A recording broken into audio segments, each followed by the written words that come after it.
মা বাবার আদরের মেয়েটা যখন নিজের চেনা দুনিয়া, চেনা ভাই বোনদের ছেড়ে শ্বশুর বাড়িতে পা রাখে, সে কিন্তু মানিয়ে নেওয়ার জন্য তার সর্বোচ্চ চেষ্টা করে। সবার সেবা, সংসারের দায়িত্ব সব কিছু সে হাসি মুখে মাথায় তুলে নেয়। কিন্তু কখনো কখনো নতুন পরিবেশে ভুল ত্রুটি হলে, যখন চারপাশ থেকে খোঁটা শুনতে হয়, তখন সে ব্যাকুল হয়ে স্বামীর চোখের দিকে তাকায়, একটু আশ্রয়ের জন্য, একটু সান্ত্বনার জন্য।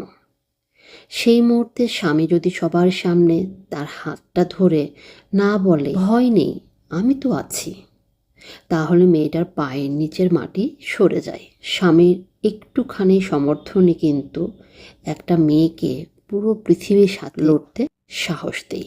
আপনার স্বামী কি কঠিন সময়ে আপনার পাশে ঢাল হয়ে দাঁড়ায়? কমেন্টে জানান।